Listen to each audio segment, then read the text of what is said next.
पालकमंत्री पदाबाबत मुख्यमंत्र्यांचं मोठं वक्तव्य. गडचिरोलीचं पालकमंत्रीपद आपण आपल्याकडेच ठेवू इच्छितो असं देवेंद्र फडणवीस म्हणाले. पालकमंत्री पदाबाबत बावनकुळे निर्णय घेतील अशी माहिती त्यांनी दिली. सत्ता याआधीही आपल्या डोक्यात गेलेली नव्हती आणि यानंतर कधीच आपल्या डोक्यात जाणार नाही. केवळ पारदर्शी कारभार करणं हाच आपला अजेंडा आहे. आपण राजकारणी नाही, राजकारण करणार नाही असं वक्तव्य देवेंद्र फडणवीसांनी केलं. आम्ही भुजबळांच्या बाबतीत योग्य मार्ग काढू. शिंदे, अजित पवार आणि आपण एकत्र मिळून त्यांच्याबाबत नक्कीच मार्ग काढू असं फडणवीसांनी म्हटलंय. बीड जिल्ह्याला विनाकारण बदनाम करू नका. बीड आणि परभणीचं पर्यटन करू नका. बीडमध्ये कुणाचीही दादागिरी चालू देणार नाही असं आश्वासन राज्याच्या मुख्यमंत्र्यांनी दिलंय. लोकसभेनंतर वन डे खेळून चालणार नव्हतं हे आम्हाला ठाऊक होतं, म्हणूनच आम्ही T20 खेळलो. मी, एकनाथ शिंदे आणि अजित पवार तिघेही एकत्र काम करतात. आता आमची टेस्ट मॅच सुरू झाली आहे आणि ही टेस्ट मॅचही आम्ही जिंकणार असा विश्वास देवेंद्र फडणवीसांनी व्यक्त केला. काँग्रेसने डॉक्टर बाबासाहेब आंबेडकर, स्वातंत्र्यवीर सावरकरांचा वेळोवेळी अपमान केलाय. यामुळे आता काँग्रेसनं माफी मागायला हवी अशी मागणी करत मुख्यमंत्री देवेंद्र फडणवीसांनी काँग्रेसवर हल्लाबोल केला. देवेंद्र फडणवीसांनी विरोधकांवरती टीका केली आहे. विरोधकांच्या फेक नरेटिव्हचा आम्हाला लोकसभेत मोठा फटका बसला. त्यातून आम्ही शिकलो आणि काम करून विजयी झालो. जनतेला आमच्याकडनं अपेक्षा आहेत आणि या अपेक्षा आम्ही पूर्ण करू असा विश्वास त्यांनी व्यक्त केला. 2014 साली आपण मुख्यमंत्री असताना अनेकांनी आपल्या कार्यक्षमतेवरती प्रश्नचिन्ह उपस्थित केलं. मात्र आपण महाराष्ट्रातल्या कोणत्याच विभागावरती कधीच अन्याय केला नाही. विदर्भातली अनेक कामं मार्गी लावली, अनेक विकास प्रकल्पही पूर्ण केलेत असं वक्तव्य राज्याच्या मुख्यमंत्र्यांनी केलंय. लाडकी बहीण योजनेचा डिसेंबर महिन्याचा हप्ता महिलांच्या खात्यामध्ये येण्यास सुरुवात झाली अशी माहिती राज्याच्या मुख्यमंत्र्यांनी दिली आहे. उपमुख्यमंत्री एकनाथ शिंदे उद्या दिल्लीला जातात. पदभार स्वीकारल्यानंतर पंतप्रधान मोदी, अमित शहा आणि JP नड्डांची ते भेट घेतील. ही एक सदिच्छा भेट असल्याची माहिती सूत्रांनी दिली आहे. मुख्यमंत्री सध्या ॲक्शन मोडमध्ये आलेत. फडणवीसांनी 100 दिवसांच्या ॲक्शन प्लॅनचा आढावा घेतलाय. आता देवेंद्र फडणवीस खातेनिहाय आढावा घेतील.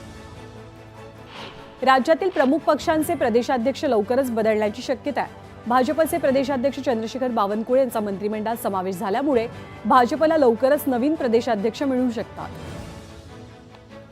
काँग्रेसचे प्रदेशाध्यक्ष नाना पटोलेंनी विधानसभा निवडणुकीच्या पराभवाची जबाबदारी स्वीकारत आपल्या पदाचा राजीनामा दिलाय.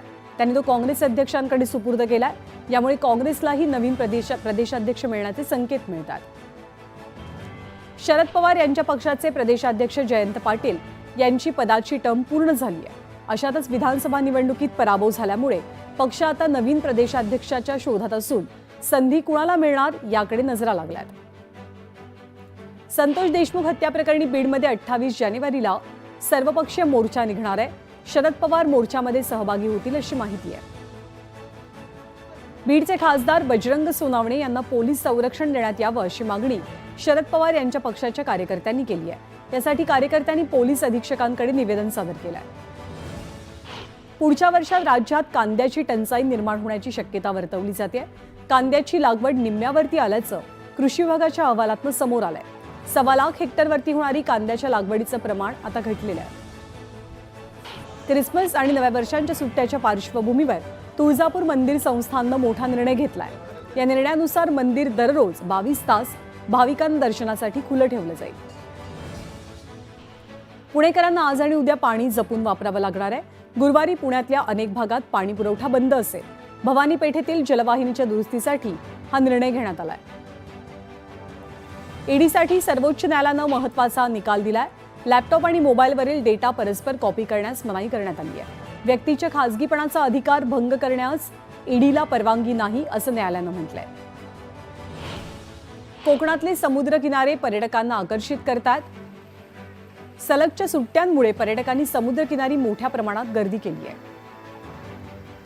नाताळच्या सुट्ट्या लागताच पर्यटन स्थळांसोबत धार्मिक तीर्थस्थळांवरही भाविकांनी मोठ्या संख्येनं गर्दी केली आहे. देशातले लाखो भाविक शिर्डी साईबाबांच्या दर्शनासाठी दाखल होतात. सलगच्या सुट्ट्यांमुळे नाताळ आणि नवीन वर्षाचं निमित्त साधून पर्यटक मोठ्या प्रमाणात ताडोबात येतात. त्यामुळे ताडोबाची सर्व प्रवेशद्वारं पर्यटकांनी फुलून गेली आहेत. नाताळच्या सुट्टीमध्ये आनंद लुटण्यासाठी रत्नागिरीत आलेल्या पर्यटकांनी बंदरातील मासळी खरेदीला पसंती दिली. हर्णे बंदरातील लिलावामध्ये ताजे मासे खरेदी करण्यासाठी पर्यटकांनी मोठी गर्दी केलेली. क्रिसमस आणि न्यू इयरसाठी अनेक जण फिरण्यासाठी म्हणून बाहेर पडलेत. यावेळी मुंबई पुणे महामार्गावरती वाहनांच्या 4 ते 5 किलोमीटरपर्यंत लांबच लांब रांगा लागल्यात. नाताळच्या सुट्टीमध्ये फिरायला जाणाऱ्यांची संख्या वाढल्यामुळे विमान कंपन्यांनी तिकीट दरात वाढ केली आहे. मुंबईच्या विमान प्रवासासाठी 1408 रुपये अधिकचे मोजावे लागतात. सोलापुरात मोठ्या उत्साहात ख्रिश्चन बांधवांकडनं क्रिसमसचा सण साजरा करण्यात आला. चर्चमध्ये मोठी विद्युत रोषणाई करण्यात आली. त्यासोबत फटाक्यांची आतषबाजी सुद्धा झाली. तानाजी सावंतांच्या पुतळ्याला धमकी दिल्याप्रकरणी शिवसैनिक आक्रमक झालेत. धाराशिव परंडा राज्य महामार्ग शिवसैनिकांनी अडवून धरलाय. जवळपास 2 तास रास्ता रोको आंदोलन सुरू होतं. बुलढाणा जिल्ह्यातील संग्रामपूर तालुक्यात संविधान संरक्षण समितीकडनं भव्य मोर्चा निघाला. संविधान आणि बाबासाहेबांचा अपमान करणाऱ्यांवरती कारवाई करण्यात यावी अशी मागणी या मोर्चाद्वारे करण्यात आली. बीड शहरातल्या प्रमुख रस्त्यावरती विद्युत तारा उघड्यावरती टाकल्यानं मोठी दुर्घटना होण्याची शक्यता आहे. मात्र याकडे महावितरणसह पालिकेनंही दुर्लक्ष केलंय. त्यामुळे सामाजिक संघटनांनी बोंबाबोंब आंदोलन केलं. सिंधुदुर्ग जिल्ह्यात पर्यटनाचा हंगाम सुरू झालाय. मालवणच्या सिंधुदुर्ग किल्ल्यावरती मोठ्या प्रमाणात पर्यटक येतात. त्यांना लाईफ जॅकेट अनिवार्य करण्यात आलंय. मुंबईतल्या बोट दुर्घटनेनंतर प्रशासनाला जाग आली आहे. वसईतील टिवरी ग्रामपंचायतीमध्ये बॅलेट पेपरवरती निवडणुका घेण्याचा ठराव ग्रामसभेत मंजूर झालाय. यावेळी टिवरीतल्या ग्रामस्थांनी ईव्हीएम मशीन विरोधात आवाज उठवत बॅलेट पेपरवरती मतदान घेतलं जावं असा ठराव पारित केलाय. गडचिरोलीच्या अहेरी नगरपंचायतीच्या नगराध्यक्ष उपनगराध्यक्षांसह 8 नगरसेवकांना जिल्हाधिकाऱ्यांनी अपात्र ठरवल्यामुळे राजकीय वर्तुळात खळबळ उडाली आहे. बेकायदेशीर अतिक्रमणाला नियमाकुल करण्याचा प्रस्ताव पारित करण्यात आल्यामुळे जिल्हाधिकाऱ्यांनी हा निर्णय घेतला. माओवाद्यांच्या संघटनेनं त्यांच्या मृत नेत्यांच्या स्मृतीत बांधलेलं देशातलं सर्वात मोठं स्मारक पडलंय. छत्तीसगडच्या विजापूर जिल्ह्यातील कोतमपल्ली या गावामध्ये माओवाद्यांनी हे स्मारक बांधलेलं. जिल्हा पोलीस दल, कोब्रा बटालियन आणि CRPF यांनी संयुक्तरित्या हे स्मारक नष्ट केलंय. कोल्हापूरच्या राधानगरीतल्या एका शेतकऱ्याच्या मुलानं इस्रोमध्ये शास्त्रज्ञ पदाला गवसणी घातली आहे. रोहित विद्या लक्ष्मण पाटील असं या तरुणाचं नाव आहे. त्याच्या यशामुळे जिल्हाभरातनं त्याच्यावरती कौतुकाचा वर्षाव होतोय. सोलापूरच्या बार्शीमध्ये 4 दिवसात दुसऱ्यांदा वाघ वनखात्याच्या कॅमेऱ्यात ट्रॅप झालाय.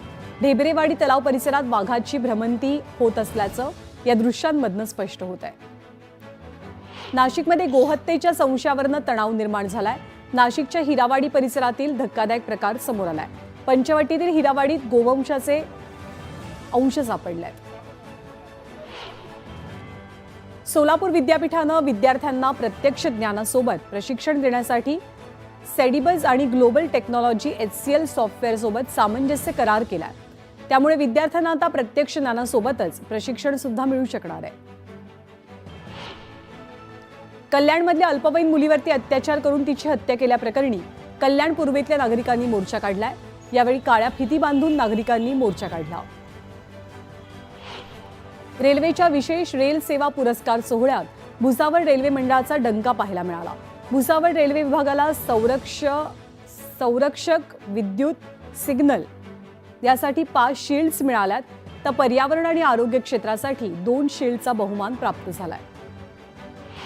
छत्रपती संभाजीनगरमध्ये रुग्णालयातल्या डॉक्टरांच्या निष्काळजीपणामुळे 16 वर्षीय मुलीचा मृत्यू झाला. यावेळी लेकीला न्याय मिळावा म्हणून तिच्या वडिलांनी थेट टाकीवरती चढत आंदोलन केलं. यावेळी मृत्यू प्रकरणी डॉक्टरांवरती कारवाई करण्यात यावी अशी मागणी केली जाते. आमदार तानाजी सावंत यांच्या पुतण्याला धमकी दिल्याप्रकरणी पोलीस प्रशासनाविरोधात शिवसैनिक आक्रमक झाले. शिवसैनिकांनी परांडा शहर बंदची हाक दिली आहे. या बंदला उत्स्फूर्त प्रतिसाद मिळाला. जुन्नर तालुक्यातील तोतरबेट परिसरात वन खात्यानं लावलेल्या पिंजऱ्यात 3 वर्ष वयाची मादी बिबट्या जेरबंद झाली आहे. हा बिबट्या जेरबंद झाल्याची माहिती मिळताच वन खात्यानं तात्काळ घटनास्थळी धाव घेतली आणि या बिबट्याला निवारा केंद्रात स्थलांतरित केलं. साताऱ्यामधल्या खंडाळा तालुक्यात असलेल्या अहिर गावात वानरानं उच्छाद मांडलाय. घरांसह दुकानांमध्ये शिरून साहित्याचं नुकसान केलं जात आहे. यामुळे तातडीने या वानराचा बंदोबस्त करावा अशी मागणी नागरिकांनी केली आहे. अहिल्यानगरच्या श्रीगोंदा तालुक्यातील काष्टीमध्ये एका शेतकऱ्याच्या शेतामध्ये सुरू असलेला गावठी हातभट्टी दारूचा अड्डा श्रीगोंदे पोलिसांनी उद्ध्वस्त केला। पोलिसांनी सुमारे 51 लाख रुपयांचा मुद्देमाल जप्त करत 5 जणांना ताब्यात घेतलाय। तानाजी सावंतांच्या पुतळ्याला धमकी देणाऱ्यांच्या अटकेसाठी शिवसैनिक आक्रमक झाले। शिवसैनिकांकडून आज परांडा बंदची हाक दिली गेली। भिवंडी महानगरपालिका हद्दीतील असंख्य गटारांवरती चेंबर नादुरुस्त आहेत, त्यामुळे उघड्या चेंबरमध्ये पडून अनेक अपघात होतात। या बाबतीत तक्रार करून सुद्धा कार्यवाही न करणाऱ्या अधिकाऱ्यांवर कारवाई करण्याची मागणी दक्ष नागरिकांकडून केली जाते। शिरूर तालुक्यातील पिंपळसुटी इथे आईसमोर 4 वर्षीय चिमुकलीवर बिबट्यानं हल्ला केला। या हल्ल्यात चिमुकली ठार झाली आहे। शिरूर तालुक्यात गेल्या 2 महिन्यातली ही तिसरी घटना आहे। वर्ध्याच्या तळेगावमधील प्राथमिक आरोग्य केंद्रामध्ये कोबरा साप आढळून आल्यामुळे खळबळ उडाली। डॉक्टरांनी त्वरित सर्पमित्रांना पाचारण करून याची माहिती दिली। सर्पमित्रांनी सापाला ताब्यात घेत सुखरूपपणे जंगलात सोडलंय। मावळमध्ये देहू रोड धम्मभूमीच्या वर्धापन दिनानिमित्त बुद्धविहार कृती समितीकडून सर्व तयारी पूर्ण झाली आहे। बौद्ध बांधवांनी सकाळपासून दर्शनासाठी गर्दी केली आहे। अमरावतीमध्ये अटल बिहारी वाजपेयींच्या जन्मशताब्दीनिमित्त अटल दौड हाफ मॅरेथॉन स्पर्धेचं आयोजन केलं गेलं। स्पर्धेत तब्बल 3400 स्पर्धकांनी भाग घेतला। सोलापूर शहर आणि शेतीसाठी उजनी धरणातनं पाणी सोडण्याचा निर्णय झालाय। उजनीतनं भीमा नदी आणि 2 कालव्यांमध्ये पाणी सोडलं जाईल। जलसंपदा मंत्री राधाकृष्ण विखे पाटलांनी हा निर्णय घेतला। वर्धा शहरासह परिसरातील 17 विभागांमध्ये होणारा पाणी पुरवठा गेल्या 3 ते 4 दिवसांपासून प्रभावित झालाय। जुना पाणी चौकामध्ये जलवाहिनीला गळती लागल्यामुळे पाणी पुरवठा प्रभावित झालाय, त्यामुळे इथे आता दुरुस्तीच्या कामाला वेग येऊ लागलाय। डीबीटी योजनेचे पैसे न मिळाल्यामुळे धुळ्यातील आदिवासी वसतिगृहातील संतप्त विद्यार्थ्यांनी थेट आदिवासी प्रकल्पाला भेट दिली। विद्यार्थ्यांनी ठिय्या आंदोलन करत तात्काळ थकीत पैशांसाठी आंदोलन करण्याची मागणी केली आहे। भुसावळ पालिकेला शहरातील पाणीपट्टी, घरपट्टी आणि इतर कर वसुलीतनं 47 कोटी 5 लाखांपेक्षा अधिक रक्कम वसूल करायची आहे। एप्रिल ते नोव्हेंबर 2024 पर्यंत केवळ 3 कोटी 91 लाखांची वसुली झाली आहे। आता मार्च अखेरपर्यंत उर्वरित 43 कोटींची रक्कम वसूल करण्याचं आव्हान पालिकेसमोर असेल। वर्धा कृषी उत्पन्न बाजार समिती अंतर्गत बीओटी तत्वावरती नवीन भाजी बाजार बांधकामाचा प्रस्ताव शासन दरबारी प्रलंबित आहे। गेल्या 2 वर्षांपासून शासनाकडे हा प्रस्ताव प्रलंबित आहे, त्यामुळे आता या संदर्भात सरकारकडे पाठपुरावा केला जाईल अशी माहिती सभापतींच्या वतीने देण्यात आली आहे। कोकणातले समुद्रकिनारे पर्यटकांना आकर्षित करतात। सलगच्या सुट्ट्यांमुळे पर्यटकांनी समुद्रकिनारी गर्दी केली आहे।